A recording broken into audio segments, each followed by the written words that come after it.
Ya estamos al aire. Bueno, muy bien, buenas tardes a todos y todas. Mi nombre es Ana Pereira, soy la secretaria de investigación de UNIPE. Es un gusto para mí contar aquí y presentar a Segundo Moyano, quien va a ofrecernos hoy una charla, una conversación que lleva por título un segundo, un Sísifo contemporáneo, contradicciones, controversias y tensiones en las prácticas educativas.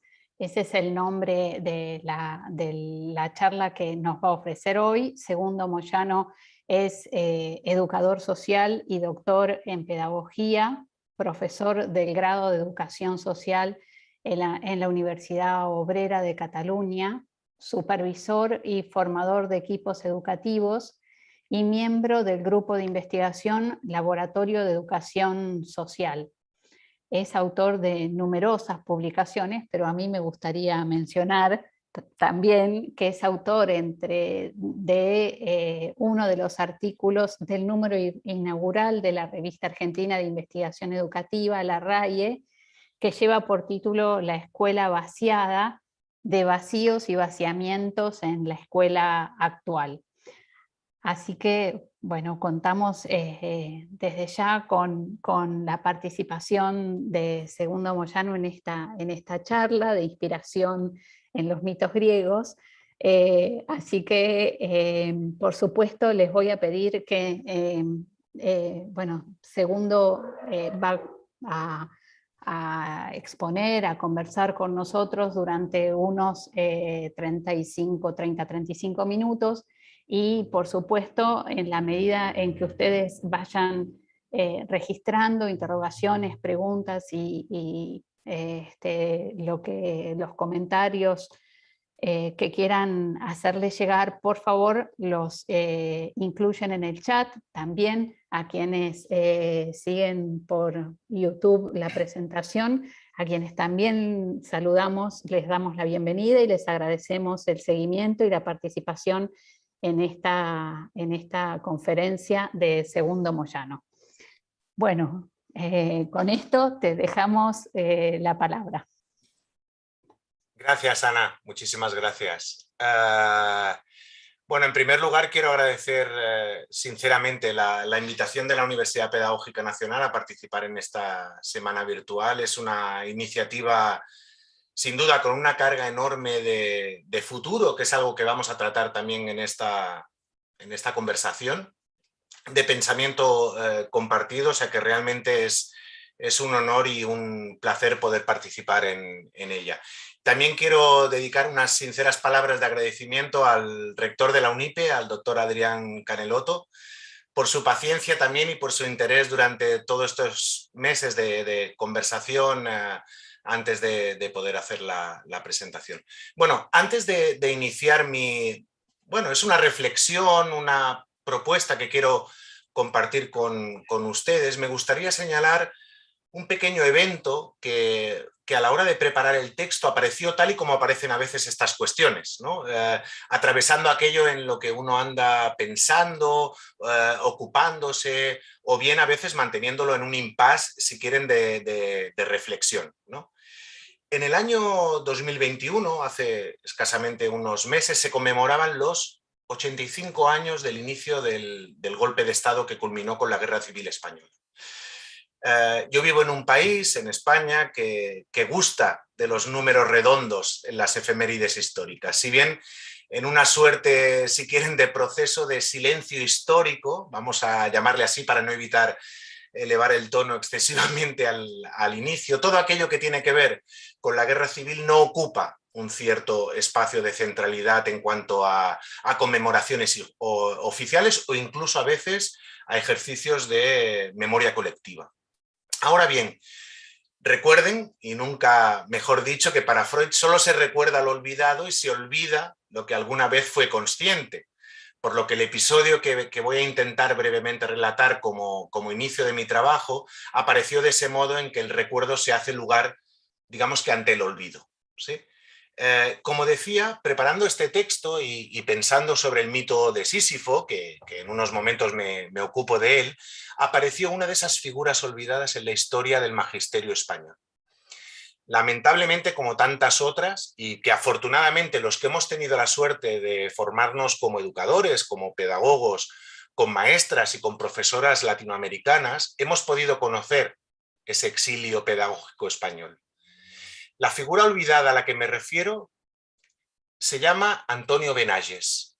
Es un joven maestro catalán que en el curso escolar 1934-1935 es asignado a la escuela rural de Bañuelos de Bureba, una pequeña aldea de Burgos, para hacernos una imagen aproximada, a unos 560 kilómetros de Barcelona, que es mi ciudad, en el norte de España. Antonio Benayes tiene un objetivo muy claro como maestro, y es que quiere enseñar a los niños y niñas de la escuela mixta de esa aldea a escribir y a ser libres. Es un firme defensor de la técnica Freinet, se basa en el uso de la imprenta escolar para que esos niños y niñas lleguen a imprimir toda una serie de cuadernos sobre diferentes temas, El retratista, Sueños, Recreo, son los títulos de algunos de esos cuadernos, y el que llegó a mi recuerdo en ese momento, en el momento de empezar a escribir este texto, llevaba por título El mar, donde esos niños y niñas de esa escuela a más de 500 kilómetros del mar escriben sobre él, sobre sus fantasías, sobre sus miedos, sobre sus inquietudes. Y producto de esos escritos infantiles, Antonio Benayes, el maestro, les prometió ir a visitar el mar. El estallido de la guerra civil truncó esa promesa, como casi todas las promesas educativas en ese momento. Pocos días después, y posiblemente denunciado por los padres de esos niños y niñas, una práctica que era habitual, fue habitual en esos días iniciales de la contienda, vean o recuerdan la excelente película La lengua de las mariposas, como decía, pocos días después el maestro republicano es fusilado y es enterrado en una fosa común. Y no es hasta casi 75 años más tarde, aproximadamente en el año 2010, que por diversas coincidencias, o no tan coincidencias, se empieza a recuperar la memoria perdida y su legado pedagógico reaparece al otro lado del Océano Atlántico. Un investigador de México recupera esos cuadernos que habían circulado por diferentes escuelas Freinet de Francia, de Cuba, parece que también en Argentina y en México. Y a partir de esos primeros contactos se empieza a activar la búsqueda y la exhumación de la fosa común donde se creía que podía estar enterrado Benayes. Se activa una recuperación de ese legado en el que se encuentra el documental, un documental precioso que se llama El retratista, y un libro que lleva por título Desenterrando el silencio, Antoni Benayes, el maestro que prometió el mar. Aún no ha sido identificado su cuerpo, pero sí se activó todo ese ejercicio de recuperación de la memoria histórica de su legado. Justo en este 2022 también se ha estrenado una obra de teatro en Barcelona titulada El mar, y que está basada en los relatos de los niños y de las niñas de esa escuela rural. Bien, yo seguiría profundizando en esa figura y creo que lo voy a hacer, en parte, pero me interesa enlazar esta historia de Antonio Benayes con ese Sísifo contemporáneo interrogado que les propongo en el título. Puede parecer un malabarismo, pero creo que el cruce es fructífero en el sentido de pensar juntos acerca de los futuros de la educación y que sin duda alguna pueden ser leídos, creo que al menos en una doble dimensión. Una, en tanto que los futuros han de poder mantener una actitud de diálogo con la línea histórica que se establece entre el pasado y el presente. Y una segunda dimensión enlazada a una idea de porvenir, en términos también de reflexionar sobre un fundamento pedagógico quizás excesivamente eliminado de los discursos actuales, que es la promesa educativa. La mitología griega sigue siendo una de las fuentes inspiradoras del arte, de la cultura y de la filosofía occidental. Inspiradora de la condición y de la idiosincrasia humana.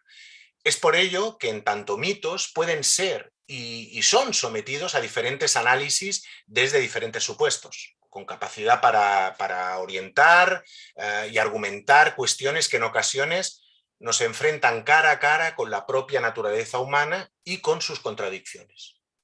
Son muchas las escenas de la mitología griega que servirían para dar cuenta de la multitud de facetas humanas, de las dificultades de la existencia, de lo inexplicable de las acciones vitales, de los límites internos y externos, de las búsquedas y de los encuentros.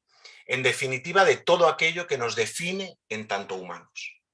Sin duda, con más o menos forzamiento argumentativo, podemos llegar a encontrar verdaderos emplazamientos a la reflexión individual y colectiva acerca de las preocupaciones y de las ocupaciones contemporáneas, ¿no? Una suerte, por tanto, de juego, si me permiten, extemporáneo, que nos puede servir como excusa para adentrarnos en zonas que a veces podemos definir como oscuras o zonas incómodas, ¿no? E incluso la posibilidad de abordar asuntos y sentar algunas bases para su propia problematización. Y ahí entonces la decisión de abordar algo de esas controversias, de esas contradicciones, de esas tensiones de la educación contemporánea, manejando en este caso alguna referencia mitológica. Una determinación que puede ser adecuada, ¿no?, en tanto sea capaz de poder aproximarse mínimamente a trazar algunas líneas de la contemporaneidad de las prácticas educativas. Quizá ello suponga tomar, insisto, una posición incómoda, que no permita soslayar lo intrínseco del acto educativo o la contradicción que subyace tras la intención de transmitir el legado humano, o bien incluso la inquietud, en tanto, digamos, conmoción y desasosiego, pero también una cierta inclinación animosa que provoca la articulación entre educación y actualidad. Como ustedes ya saben, Sísifo es rey de Éfira, ¿no?, la actual Corinto, y es castigado por los dioses a trasladar una enorme roca a la cima de una montaña de manera ininterrumpida. Al llegar a la cumbre, la roca vuelve de nuevo al inicio y Sísifo debe volver a subirla. Una tarea que se repite una y otra vez durante toda la eternidad.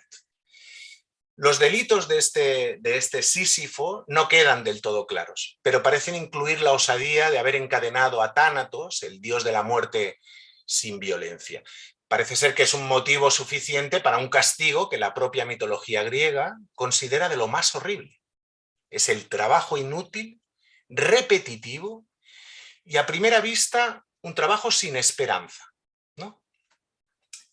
Albert Camus, en un texto de 1942 y que ha sido maravillosamente reeditado ahora hace poco, en 2019, Albert Camus, sin embargo, ofrece la posibilidad de una lectura que intenta huir de la superficie de esa situación, a todas luces podemos convenir que tremenda, ¿no?, de Sísifo y su castigo.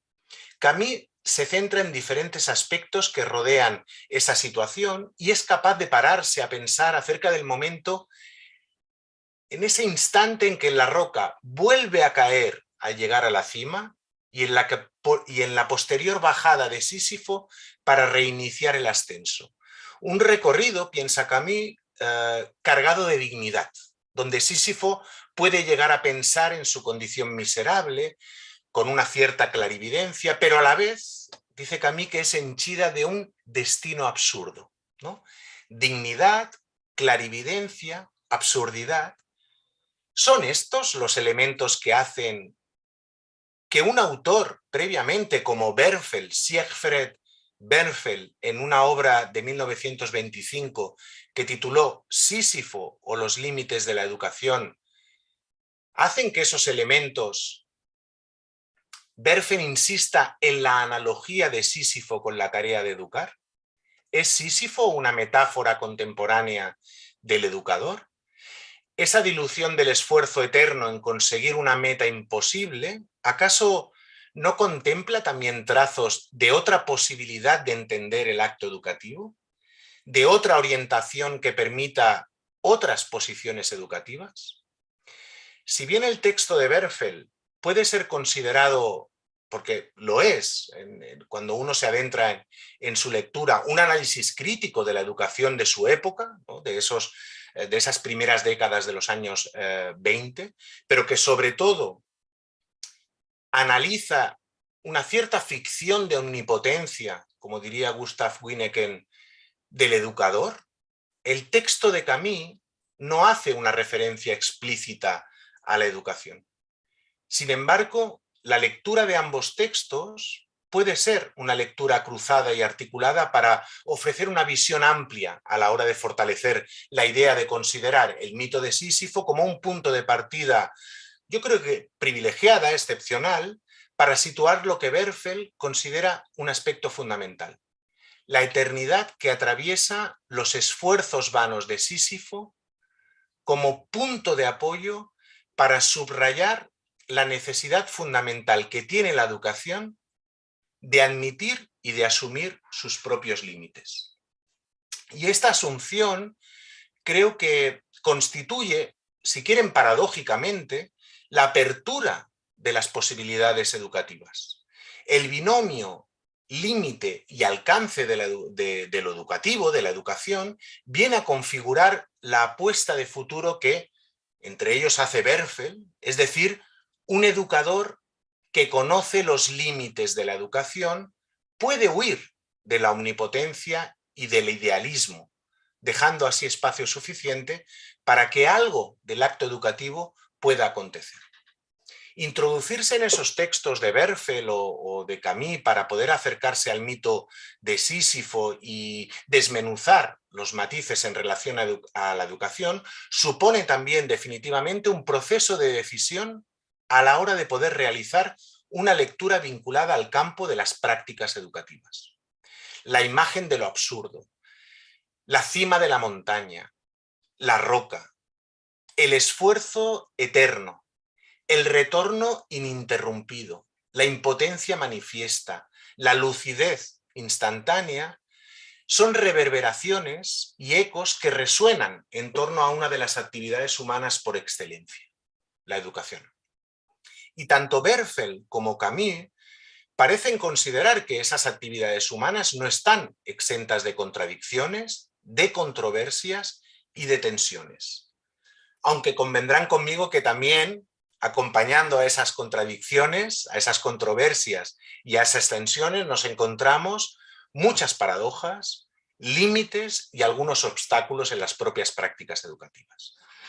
Yo la forma que elegí para mostrar algo de estas cuestiones ha sido partir de un mito para intentar orientarme y orientarnos de manera conjunta. Sin embargo, ese punto de partida creo que no es óbice para poder avanzar también procurando situarnos en el terreno actual de la educación, en esta situación actual de la educación, en una forma particular, si quieren, de entender las prácticas y sus sustratos, y de contemplar las oportunidades que de ellas también se puedan desprender. Escribía el pedagogo Manuel Bartolomé Cosío a finales del siglo XIX, en el boletín de la Institución Libre de Enseñanza. Él decía que manifiesto es el vivo interés que en todas partes despiertan hoy las cuestiones pedagógicas. Bien, yo no me atrevo en la actualidad a aseverar lo mismo en los escenarios contemporáneos, aunque creo que a la manera de Durkheim me parece que este puede ser también un buen momento, un modo de poder intentar hacer pedagogía. La paradoja, utilizada como, si quieren, como un estimulante para la reflexión, creo que nos permite acercarnos a aparentes contradicciones en su enunciación, con el propósito, sobre todo, no tanto de considerar, creo que no inmediatamente una solución instantánea, sino más bien intentar o aproximarnos a la apertura de nuevas preguntas que habiliten posibles respuestas a situaciones habituales y cotidianas en las prácticas educativas. Hay un texto de Carlos Escliar que creo que traza muy bien ese sentido contradictorio para abordar las prácticas educativas contemporáneas. A partir de sus palabras, creo que podemos perfilar algunos elementos a considerar para poder posibilitar avances en las consideraciones de esas prácticas. El texto de Scliar analiza el significante contemporáneo de la inclusión, un concepto, una palabra que habitualmente encontramos en los discursos pedagógicos actuales. Creo que está muy presente en esos discursos pedagógicos actuales. Dice Carlos Scliar lo siguiente: habría que pensar quizá que la inclusión no es simplemente una contracara en un cierto sistema de equivalencias de la exclusión. En efecto, debería tratarse de un sistema político, lingüístico, cultural y educativo radicalmente diferente. Dicho en otras palabras, el mismo sistema que excluye no puede ser el mismo sistema que incluye o promete la inclusión, pues si no estaríamos de frente a un mecanismo que simplemente sustituye la exclusión para continuar su secuencia de control y orden sobre los otros. De entrada, el texto de Scliar parece ponernos enfrente a una característica paradojal que conviene contemplar, insisto, no tanto para solucionar como para elaborar posibles preguntas que reduzcan algunos de los efectos que nos anticipa. Situarnos en este aspecto nos obliga a tomar cargo algunas consideraciones respecto, por un lado, en primer lugar, la posición del agente educativo, del educador, de la educadora, del maestro, de la maestra, y por otro lado, de la consideración respecto de lo que venimos denominando como efectos y resultados de la acción que ese agente educativo pone en marcha. En primer lugar, respecto de la posición del educador, de la educadora, convendrá acordar que los profesionales de la acción educativa forman parte de los aparatos de gestión de las políticas educativas y sociales en el sentido amplio contemporáneas. Paradójicamente, y siguiendo a Carlos Scliar, están encargados manifiestamente de incluir aquello que el propio aparato de gestión excluye. Una suerte de agente doble, tal y como desarrolla muy bien el pedagogo García Molina, donde él dice que ser educador es ser agente doble, vivir y trabajar multiplicado y dividido, aceptar el riesgo de deambular por espacios y tiempos inauditos, imposibles, utópicos. Ser educador implica pensar y actuar con los pies en el suelo, pero al borde del acantilado. Y es ahí, en ese impasse, donde convendrá desplegar una posición que nade entre las intenciones ideales y los efectos de las prácticas. La elaboración continua de una ética de las consecuencias que se vincule a la responsabilidad del acto educativo. Es decir, la sola contemplación de la buena intención, si me permiten esa expresión, no produce espontánea e inmediatamente una aceptación tácita de efectos educativos en el sujeto de la acción educativa. Por lo tanto, la posición de la gente forma parte del problema del que se ocupa en la medida que el profesional, con su aparato conceptual, contribuye a configurarlo. Por lo que es recomendable tomar las dificultades que se le presentan como algo que le concierne, como algo donde su posición se halla en juego. Y de este modo se enmarca, como dice la psicoanalista Eve Ticio, en una ética de las consecuencias y no en una ética de las intenciones. Y la principal herramienta que tiene el educador para acometer esa configuración ética de las consecuencias es la necesidad pertinente y creo que pertinaz también de una relación constante con el propio discurso que lo configura. Asistimos en los escenarios contemporáneos de la práctica educativa a colonizaciones del discurso educativo que nos alejan de las propuestas pedagógicas y nos introducen cada vez más en una suerte de conversión en gestores vitales o en entrenadores emocionales. Así pues, estas dimensiones bien intencionadas que nos alejan de la función educativa ¿Producen efectos en los sujetos? ¿Les acercan a las propuestas de inclusión social que subyacen en los planteamientos educativos? ¿O por otro lado, conducen a recorridos preestablecidos para aquellos que no han consentido, por los motivos que sea, es igual, a estar dentro de los circuitos educativos habituales?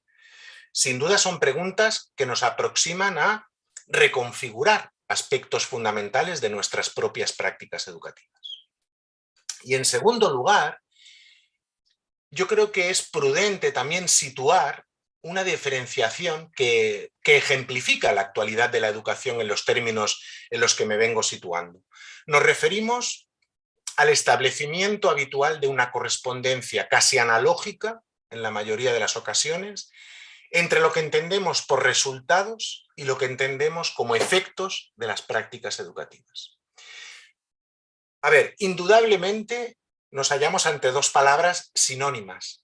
Incluso el propio diccionario nos acaba retrotrayendo hacia una u otra. Ahora bien, gracias a la elaboración discursiva de Graciela Frigerio, podemos introducir algunos matices que son de valiosa ayuda para conceptualizarlas en torno a la temática que nos convoca hoy. Graciela Frigerio propone situar los resultados en torno a aquello que es medible, aquello que es valorable, que está sujeto a las consecuencias de objetivos concretos en los procesos de aprendizaje. Es decir, aquello que producto de una enseñanza se puede evaluar como conseguido o como no conseguido.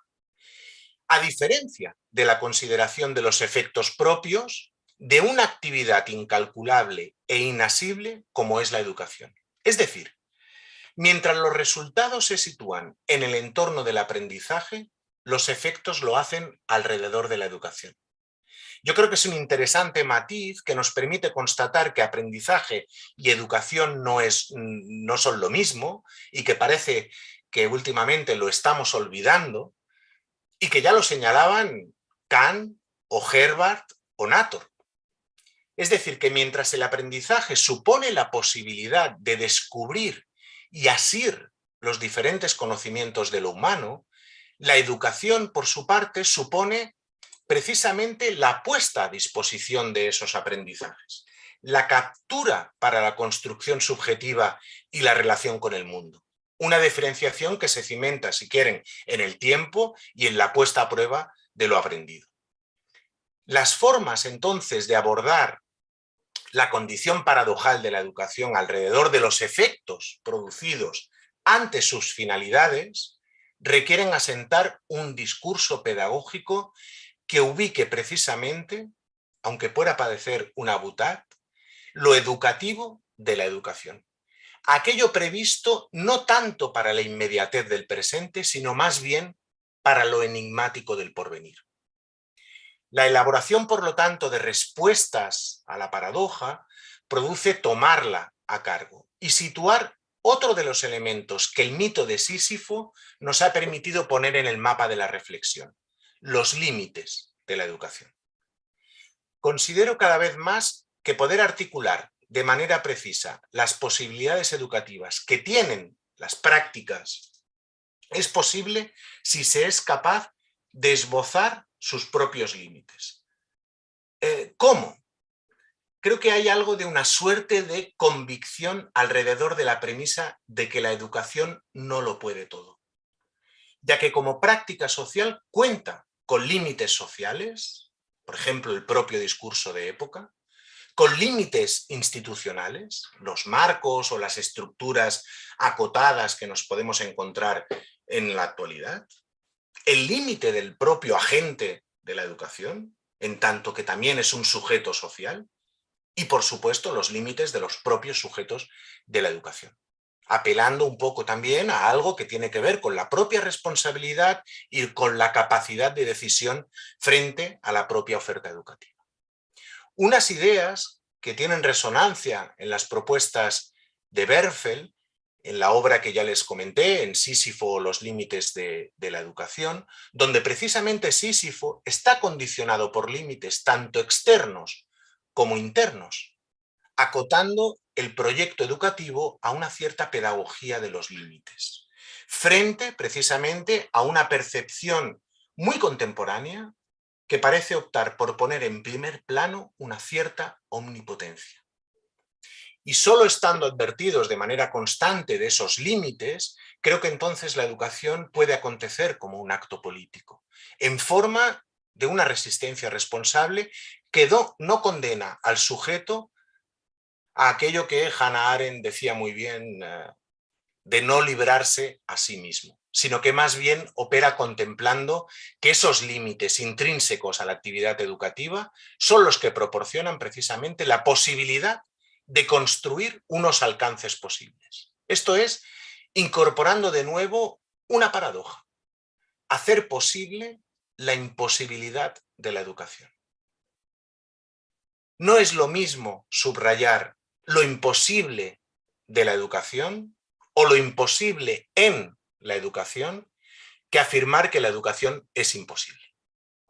En primer lugar, lo imposible de la educación supone un ejercicio de, si quieren, de poder detectar de manera estructural el acto educativo, considerando que no todo se puede educar, que no todo es educable, que no todo se puede transmitir, que no todo se puede saber y que la pretensión de totalidad contrarresta, de cierta manera, los efectos educativos y sociales que la educación, consciente de sus límites, puede posibilitar.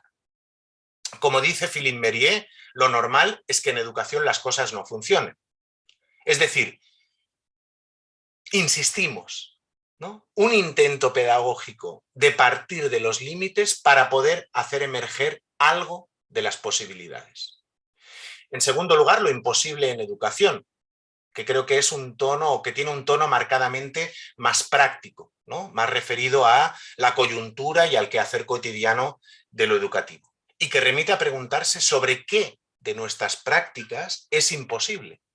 Y que en muchos casos se puede acompañar de un no sé qué hacer respecto de unas ciertas dificultades, ¿no? Que se pueden manifestar como imposibilidades. Preguntas que creo que abren sin duda la posibilidad de un trabajo educativo, estableciendo un no saber como precedente, como un acto previo al trabajo educativo.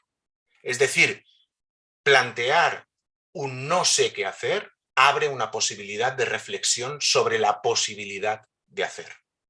Y en tercer lugar, la educación es imposible, ¿no? Posiblemente es la afirmación que más se relaciona con lo inexorable, ¿no? Admitir los límites de la educación como componente estructural de la acción educativa y advertir que no todo es educable, nos obliga en el ejercicio de la función educativa a detectar las posibilidades educativas. En cambio, en ocasiones nos estamos encontrando con una pretensión de solución en el marco de la imposibilidad educativa. Es decir, frente a cuestiones controvertidas, incómodas, complejas, acaban apareciendo cargas de profundidad disfrazadas de agentes sustitutivos de lo educativo. Me refiero a acciones habituales en nombre de la educación, calificadas alegremente de educativas, pero que corresponden a otras prácticas. Las medicaciones masivas, la contención física, el encierro preventivo, el coaching o el control exhaustivo. En definitiva, la afirmación de que la educación es imposible. Esa afirmación acaba convirtiéndose en una contundente imposición. La educación es posible sí o sí. Todas estas formas de posicionarse frente a lo imposible tienen margen de maniobra.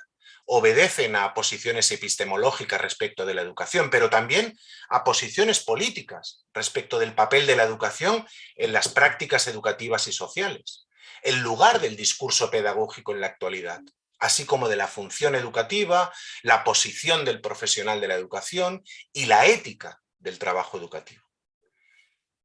Y para ir acabando, voy a ir acabando, una breve mención a la cuestión de las tensiones actuales. Una de las más habituales, y por qué no decirlo, creo que es un poco sempiterna, ¿no? Nos las vamos encontrando continuamente, se refiere a las relaciones entre la teoría y la práctica de la educación, ¿no?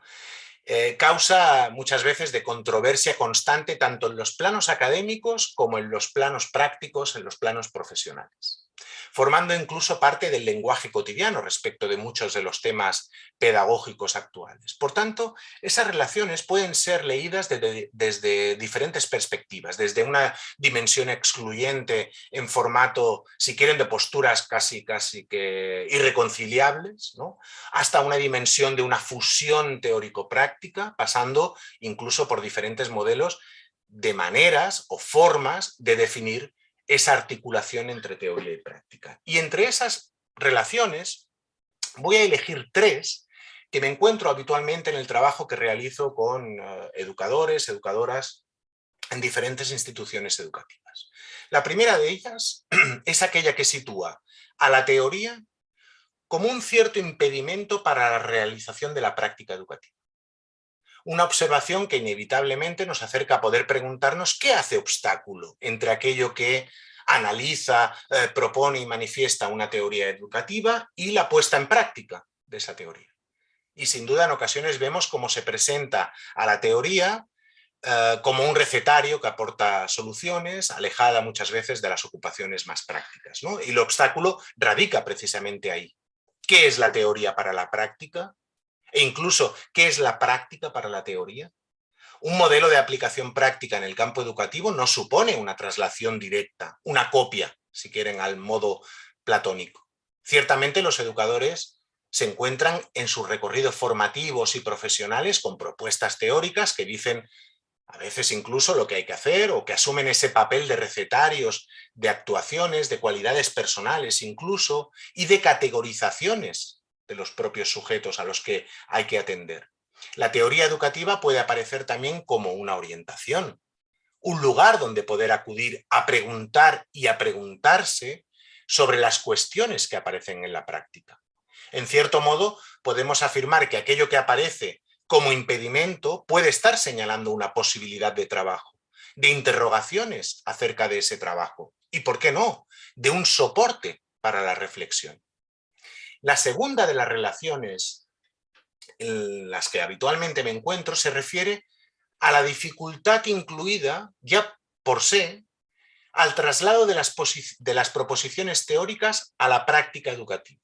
Es decir, un tránsito a consolidar como uno de los ejes del ejercicio profesional de los educadores y que sin duda convive con la complejidad del trabajo con los otros, de lo que supone en términos educativos de trabajar con otros, ¿no? Existen dificultades para leer las cuestiones teóricas en términos prácticos y sin embargo las claves se pueden encontrar en la propia cuestión. Es decir, en la lectura que se realiza de los análisis teóricos, donde poder abordar una lectura crítica de los enunciados teóricos y un trabajo de articulación entre la propuesta teórica y el acto práctico.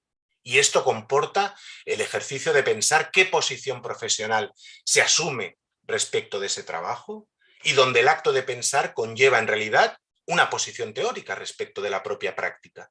Y eso implica, en cierto modo, aceptar que detrás de cada acción práctica hay una propuesta teórica, un marco que conlleva un saber sobre lo que se realiza, una manera de entender el trabajo educativo. Es interesante discernir la visión del mundo que se tiene cuando se llevan a cabo determinadas prácticas. Supone, en gran medida, un acto de responsabilidad que aparta ciertas posiciones del hacer por hacer, sin motivo alguno, ¿no? O bien producir efectos que en realidad precisamente se quieren evitar. Y de la misma manera, una tercera relación que habitualmente se plantean en los equipos educativos con los que estoy trabajando, una tercera relación que se centra en contemplar que el inconveniente mayor es que aquello que propone la teoría normalmente no pasa en la práctica, ¿no? Y esta posición se sostiene fundamentalmente en la consideración de que la teoría no es la realidad, ¿no? Es decir, que el plano teórico es suposición u opinión, pero sin un correlato con lo real. Y sin embargo, pocas veces somos capaces de constatar que a lo mejor las prácticas que se ponen en juego no funcionan, pero no porque la teoría vaya por un lado y la práctica por otro, sino porque en realidad no hay una articulación entre ellas. Y ciertamente hay que poder preguntarse por qué. y hay que interrogar a la práctica con instrumentos teóricos de análisis y de reflexión. El inconveniente se sitúa alrededor de la mirada que se tiene acerca de las dificultades de la práctica. Un equipo de educadores, de educadoras con los que trabajaba, detectó para ellos decían que era un aspecto principal de su trabajo mantener constantemente una coherencia entre la teorización que realizaban y la práctica, ¿no? Los inconvenientes que iban surgiendo en la práctica educativa, ellos decían que se debían de poder resolver desde la revisión teórica, en el sentido de que aquello que no funciona en la práctica ha de significar que estamos perdiendo una cierta coherencia con la teoría o que no la estamos interpelando convenientemente, ¿no?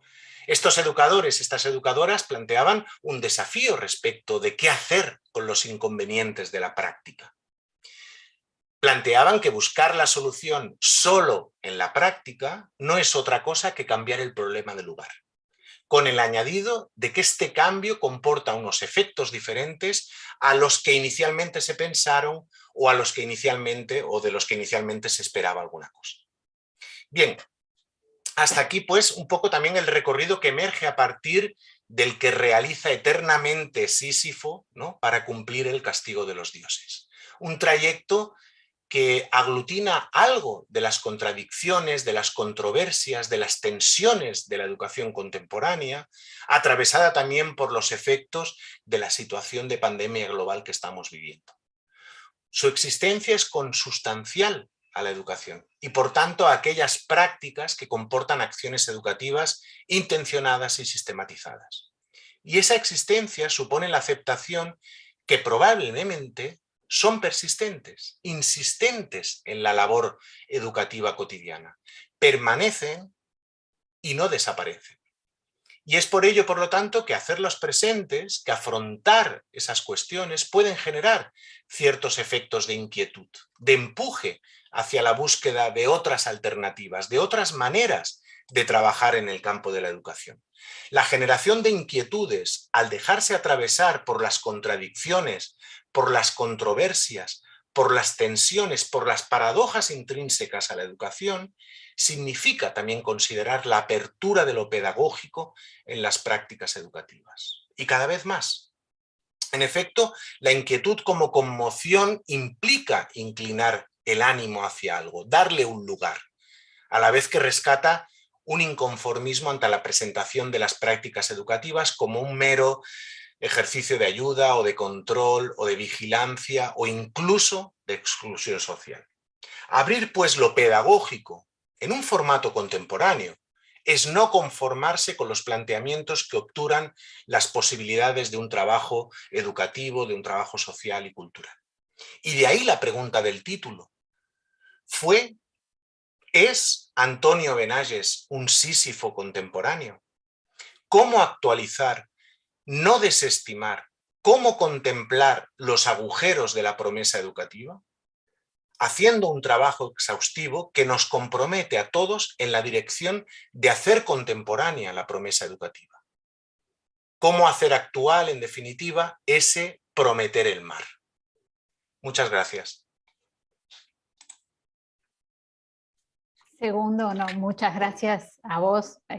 Aquí hay muchos comentarios que señalan lo interesante de la charla. Me gustaría mucho que las colegas y los colegas intercambiaran, propusieran sus preguntas, sus comentarios, mientras les doy unos minutos para que nos lleguen esas preguntas.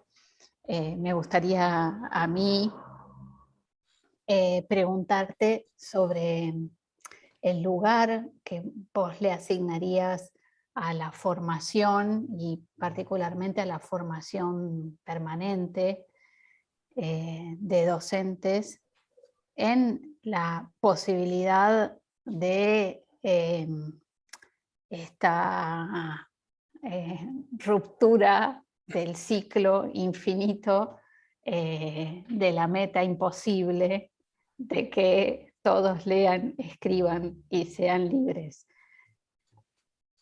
Es fundamental, Ana, es fundamental. Creo que en la formación, yo me dedico ahora también a la formación, en este caso de educadores en instituciones, digamos, no contempladas como escolares, pero que son instituciones educativas. Aquí en España hay todo un desarrollo de la educación social en términos de la posibilidad de incluir aspectos pedagógicos en instituciones educativas que no tenían esa tradición, como eran los centros de protección a la infancia o incluso la atención social a diferentes cuestiones o problemáticas sociales.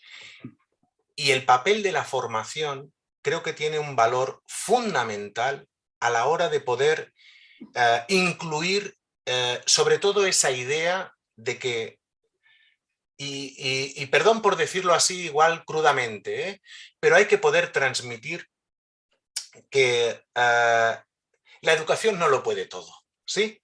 Pero que precisamente en el momento en el que uno puede marcar ese límite, la educación es un instrumento maravilloso para hacer todo. Es decir, jugar en esa paradoja en términos de la propia formación no es fácil. No es fácil porque uno intenta en algún punto vincular a esos futuros profesionales que se articulan en el campo social y que luego se desarrollan profesionalmente en el campo social y en el campo educativo. No es tanto transmitirles esa posibilidad de que todo desde el lugar educativo es posible.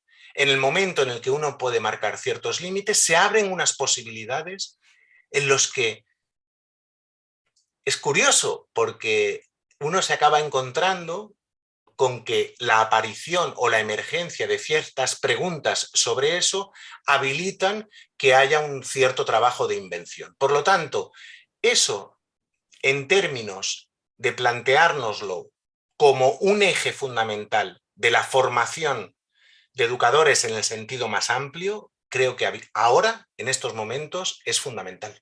Es fundamental. Venimos de una cierta formación en lo que hay algo de un encargo, si quieren, de un encargo algo oculto, en lo que, digamos que con trabajo todo usted lo puede. Y por eso me remetía a algo de la promesa educativa. La promesa educativa, en los términos contemporáneos, hay que ver cómo la podemos leer, de qué manera la podemos actualizar y de qué manera le podemos dar un lugar. Porque realmente venimos de un discurso en la que la promesa educativa era que si uno iba más o menos delineando un cierto camino, iba a llegar a un cierto lugar, ¿sí? Y eso ha estallado. No digo ni que esté o no esté, no lo sé, me cuesta, pero creo que a la hora de plantearlo en términos formativos, tenemos la obligación como formadores de poder poner esa promesa educativa en un cierto eje de reflexión conjunta, con aquellos a los que formamos y con nosotros mismos. ¿Qué es lo que estamos ofertando? ¿Cómo lo estamos ofreciendo? ¿Y de qué manera damos un lugar a la construcción de una promesa educativa conjunta, común? Que es algo, digamos, que como humanos estamos obligados o somos responsables de poder poner en juego. No quiero decir que no existe, lo digo porque hay algunos autores últimamente que están planteando que la promesa educativa ya no existe. Posiblemente no existen los mismos términos en los que posiblemente, o hablo desde mi generación, posiblemente en los términos en los que nos planteó a nosotros, ¿no? Pero igual lo que hay que hacer es contemporaneizar la promesa educativa, darle un lugar diferente, establecerla en unos términos adecuados a lo contemporáneo. Cuidado, que lo contemporáneo no es esta cosa de dejarse cegar absolutamente por lo actual.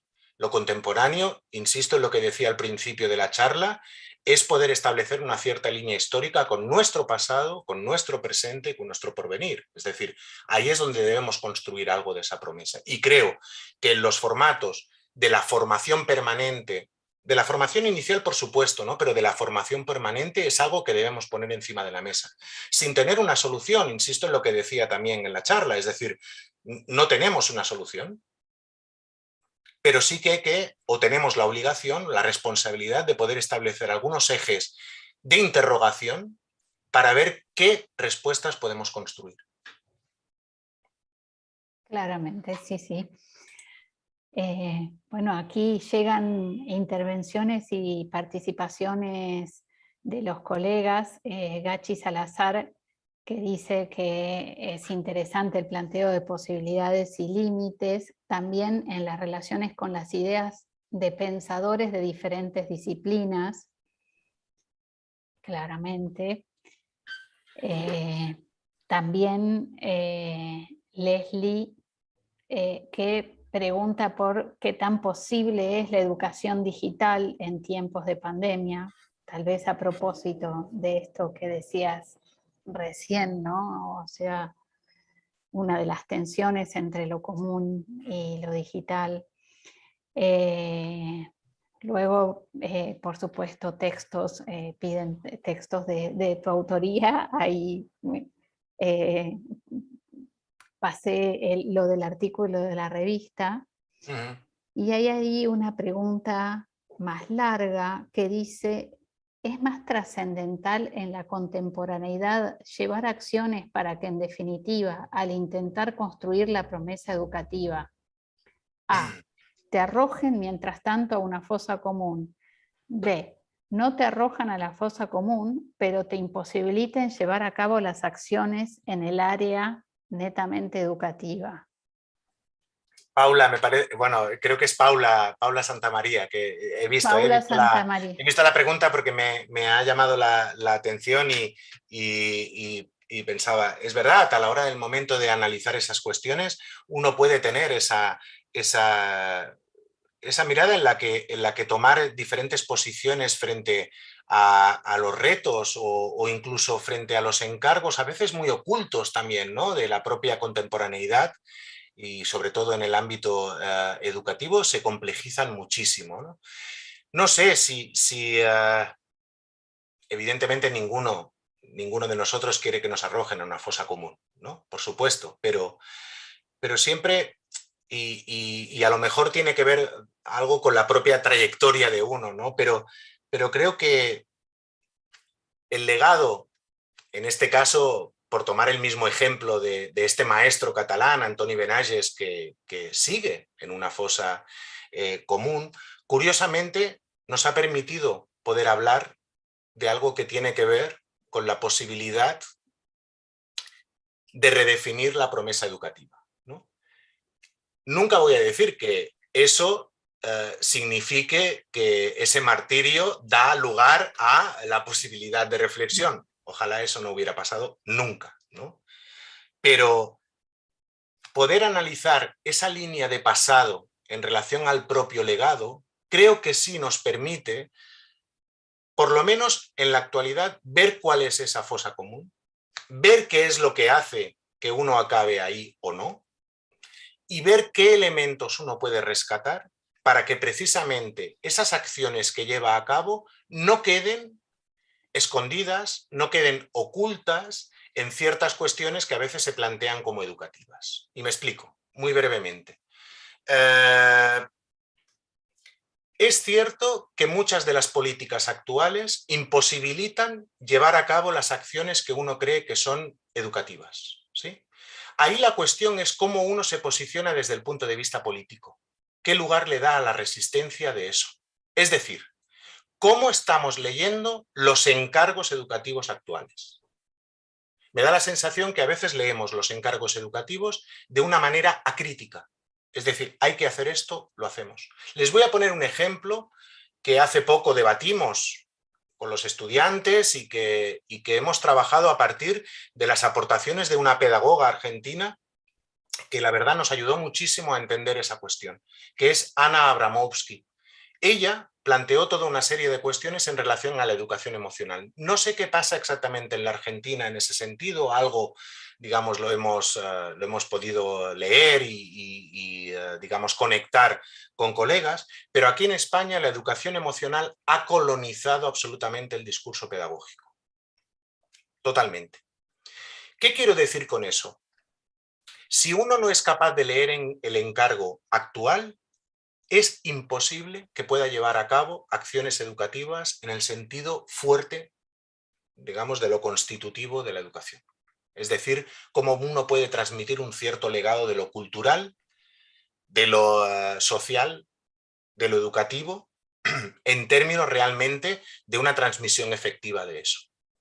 Esa colonización del discurso de la educación emocional, que Ana Abramowski dice muy bien, que no deberíamos entender lo mismo o como sinónimos lo emocional con la educación emocional, ¿no? Sino que la educación emocional es un discurso que tiene unas finalidades y que tiene unos objetivos. Si no somos capaces de bordear esos discursos, de intentar agujerearlos, de intentar introducir ciertas rendijas, lo único que estamos haciendo es aplicar los encargos. Y creo que los encargos hay que leerlos. Hay que poder traducirlos, leerlos y poder llevarlos a cabo. Es decir, que ciertas palabras actuales, ciertos conceptos, ciertas ideas que se nos transmiten como encargos de lo educativo actual, deberíamos poder hacer un cierto ejercicio de traducción para llevarlo a las prácticas educativas. Y eso también, y no solo, pero también es responsabilidad de los propios educadores. Es responsabilidad nuestra, de poder ver cómo nos armamos de ciertos instrumentos, de ciertos códigos que nos permitan traducir ciertos encargos que son oscuros, muy oscuros. Brevemente, yo durante muchos años he trabajado como educador en un centro de protección a la infancia. El centro de protección a la infancia, los encargos que hacían no eran educativos. Nunca habían sido educativos. Habían sido de control de los niños y de las niñas con los que uno trabajaba. De que llegaran a las horas, de que comieran, de que se vistieran, poca cosa más. No había un encargo educativo. Hasta que un grupo de educadores en un momento dado pensamos, ¿cómo leemos ese encargo? ¿Cómo lo traducimos? ¿Y cómo podemos introducir algo de lo educativo en las prácticas educativas cotidianas? Y eso creo que sí es responsabilidad de cada uno de los educadores y las educadoras que nos dedicamos en lo cotidiano a esas prácticas que llamamos educativas. Y ahí sí que hay un ejercicio de responsabilidad. Insisto, no solo.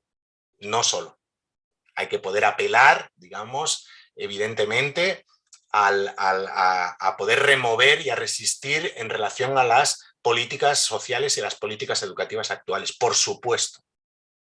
Pero hay algo de esa responsabilidad que debemos ponernos en juego.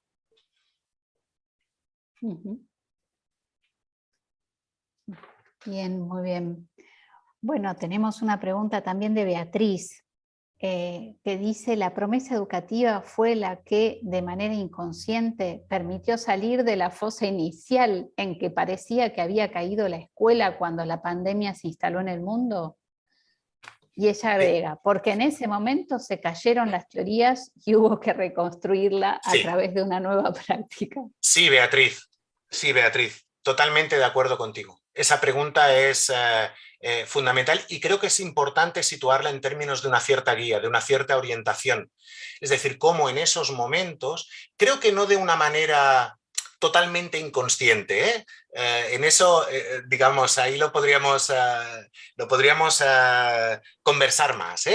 No sé si de una manera totalmente inconsciente, pero creo que sí permitió el hecho de que muchos educadores y educadoras, en el sentido amplio, incluyo maestros, maestras, profesores, profesoras, educadores, educadoras, en el sentido más amplio, la cuestión de poder situar un cierto eje en relación al pensamiento, a la reflexión sobre lo que supone en realidad el acto de educar, que no es otra cosa que hacer emerger esa promesa educativa, evidentemente con todos los cambios históricos y con todas las situaciones que se pueden producir en diferentes momentos históricos, por supuesto. Pero creo que ese vínculo con la idea de una cierta promesa educativa, es decir, si quieren en términos muy coloquiales, pero situarse en la idea de que no es lo mismo aprender algo que no aprenderlo. Creo que eso en algún momento nos permite salir, como muy bien dice Beatriz en esa metáfora, salir de esa fosa, salir de ahí y pensar que algo de eso sí es posible hacer. Por eso planteaba esa cuestión de entender la imposibilidad como una posibilidad de trabajo. Es decir, no plantearse o no mantenerse en el límite de esto es imposible, no hay nada que hacer, ¿no? Sino no sé qué hacer, y ese no sé qué hacer que parte de, si quieren, de una premisa individual, pero que no es posible, no es factible si no se pone en conjunto con otros. Es decir, no es una guerra individual, es una cuestión, digamos, muy común y muy colectiva. Se trata de ver cómo uno puede hacer con ese no sé qué hacer, que es lo que nos pasó a todos en la pandemia, cuando inició todas las cuestiones del confinamiento, con toda esta cuestión de la educación digital, ¿no? De cómo nos conectábamos o de qué manera lo podíamos hacer. Creo que algo de lo que alimentaba la posibilidad de poder salir de esa fosa, ¿no? En términos metafóricos como lo plantea Beatriz, fue precisamente que esa promesa educativa tiene un papel. Se pone en juego de alguna manera. Insisto, estamos ante la responsabilidad en lo contemporáneo de redefinir esa promesa educativa. Creo que es algo, yo no tengo los ejes, hay que compartirlos con otros y tenemos que discutirlos y no soy partidario de pensar que ya no existe la promesa educativa. Hay muchos autores últimamente que plantean, como decía antes, que ya no hay promesa educativa, es decir, yo no estoy de acuerdo. Creo que lo que hay es la necesidad de redefinirla, la necesidad de adecuarla a lo contemporáneo y de hacer también, o si quieren, y ahí tomo mucho partido, pero creo que hay que fortalecerla en términos de lo que venía diciendo en la charla que compartíamos, de ver cómo hacemos frente a ciertas colonizaciones, si quieren, del propio discurso pedagógico. Y creo que ahí nos tenemos que hacer fuertes desde el propio discurso, de ver cómo lo armamos desde un cierto rigor y una cierta coherencia en relación a lo que la educación puede aportar en estos momentos, que creo que es mucho, sigue siendo muchísimo.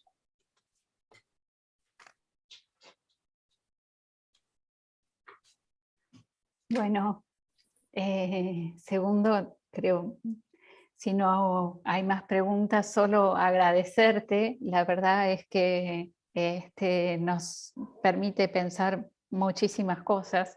Tengo muy presente la escena final de La lengua de las mariposas, esa Sí. escena en donde el alumno con el cual él tenía un vínculo pedagógico más transparente, genuino, que era la expresión de la realización de la promesa educativa, es el que apedrea al maestro. Sí.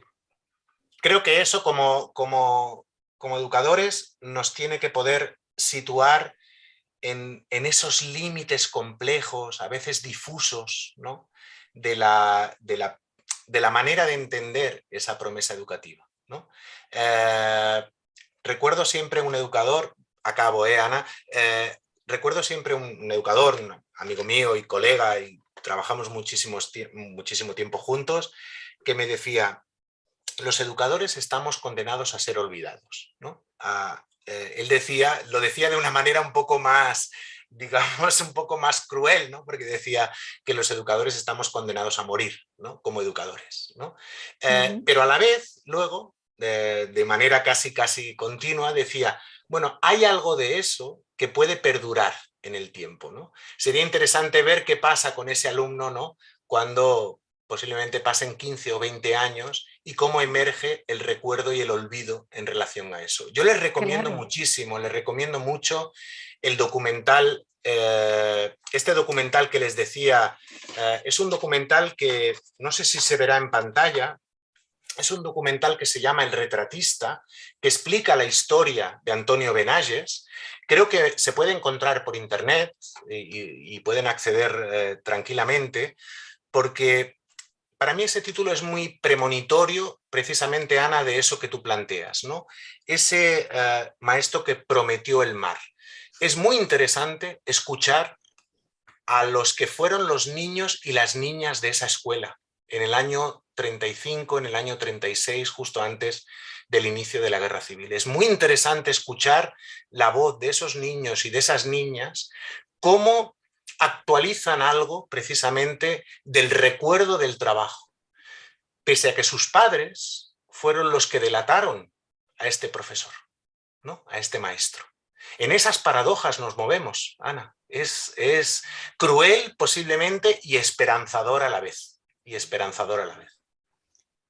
Tal cual. Bueno, muchísimas gracias. Son los efectos de las prácticas educativas, Tal cual, no los resultados tal cual. inmediatos, no los Exacto, resultados inmediatos. exacto, exacto. Bueno, Segundo, muchísimas gracias. A Muchísimas gracias ustedes, a de todos por verdad. acompañarnos en esta exquisita reunión, por esta recomendación de este documental que veremos con muchísima atención y aprovecharemos para tenerte e intercambiarte apreciaciones, consideraciones, de manera que con esto, si cerramos este encuentro tan interesante y humanamente tan cálido. Muchas gracias, Segundo. Muchísimas gracias, Ana, y muchísimas gracias a todos. Hay un montón de nombres aquí en la pantalla y me gustaría poder decirlos a